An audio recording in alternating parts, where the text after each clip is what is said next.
That harsh, fizzy glare on the top end of your recorded guitar cracks is not happening because digital audio is inherently bad. You load a heavy distortion plugin or an amp simulator, and instantly you get a harsh, buzzing sound in the high frequencies. No equalizer can ever clean this up. This immediate degradation of your signal is a recognized problem, and it actively prevents modern home studios from achieving professional results. Most guitarists assume the software simply lacks the warmth of real hardware, but the reality is you have accidentally triggered a digital mathematical breakdown. You might blame the specific brand of your gear. The physics shows this flaw is baked right into the fundamental rules of digital signal processing. Most guitarists spend hours fighting this harsh top-end fizz by stacking aggressive filters or buying smoother-sounding plugins. The plugin itself is not broken. Here at the Tone Manual, engineers have found that this digital artifact is caused by a mathematical reflection occurring inside your computer. Fixing it doesn't require a new software purchase. It requires you to flip one hidden digital switch that forces your computer to calculate audio at an entirely different scale. When you push an electrical signal into heavy distortion, the audio wave changes shape from a smooth curve into a harsh square shape. This process is a nonlinear operation, meaning the output is no longer a direct proportional copy of your input. Think of it like squeezing a round balloon into a square box. The result is a drastic alteration of your sound. This physical alteration creates an explosion of brand new high-frequency harmonics. Harmonics are simply secondary, higher-pitched musical tones generated above your main note.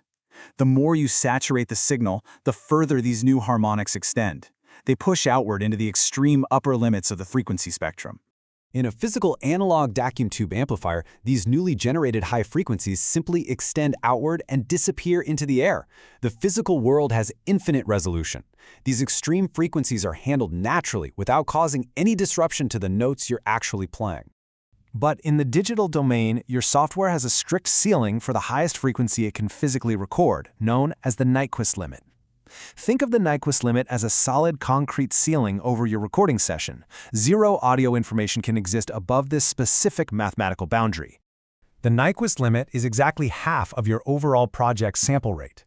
A standard 48 kHz recording session hits a hard mathematical wall at 24,000 Hz. A digital system takes discrete snapshots of sound rather than capturing a continuous wave, so it cannot accurately map any frequency that vibrates faster than half of its snapshot rate.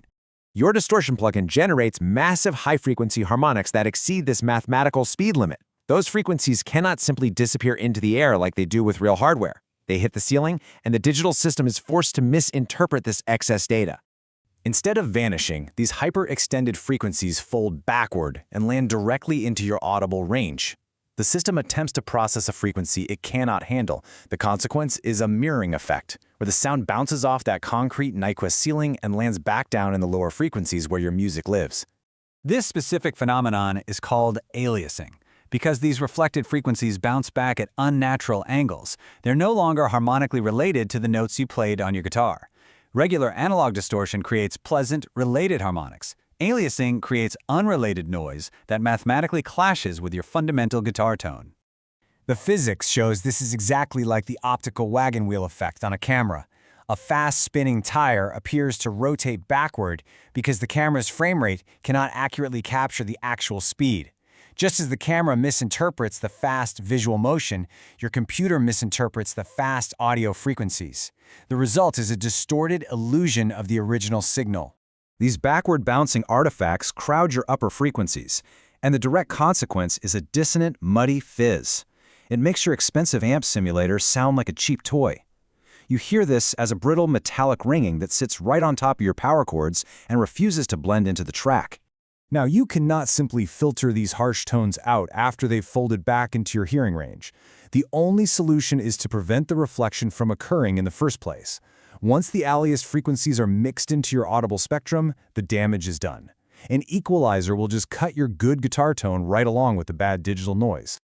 The solution to this digital boundary mistake is a processing technique called oversampling. Oversampling temporarily expands your mathematical ceiling. This technique forces the plugin to calculate the audio at a much higher resolution internally, which completely bypasses the limitations of your standard project settings. Oversampling works in 4 strict steps. Your software multiplies the sample rate, applies the heavy distortion, filters out the extreme highs, and finally returns the audio to normal. This sequence guarantees that the nonlinear wave shaping happens in a safe environment, where aliasing cannot fold back into the audible range. By multiplying the internal sample rate by 4 times, the new Nyquist limit is pushed to 96,000 Hz. This provides a massive buffer zone so those distortion harmonics can exist without hitting the ceiling. The harmonics generated by your amp simulator can now extend naturally into the upper spectrum without triggering a mathematical reflection. Before the audio is converted back down to your project sample rate, a strict anti-aliasing filter is applied. It cleanly cuts off the excessive high frequencies, preventing them from ever reflecting back into your mix. This filter acts as a secure gate that sweeps away the dangerous upper harmonics. Only the clean, uncorrupted audio is sent back to your main session. The reality is that calculating audio at this elevated scale demands significantly more processing power from your CPU, and it can introduce slight latency. You're forcing your computer to do 4 to 8 times the amount of mathematical heavy lifting. This is exactly why developers often leave this feature turned off by default to prevent system crashes. The practical takeaway you can apply to your rig right now is simple. Open the settings menu on your amp simulator or distortion plugin and activate the oversampling or high-quality switch. It's usually buried in a drop-down menu, or sometimes it's indicated by a small HQ button in the corner of the user interface. Flipping this switch forces the math to work correctly. It instantly removes the inharmonic digital fizz and reveals the smooth, authoritative tone you actually paid for. By understanding the physics behind your gear, you can stop fighting digital artifacts and start recording professional tracks today. Which makes you wonder, what other hidden default settings are quietly ruining your recordings right now?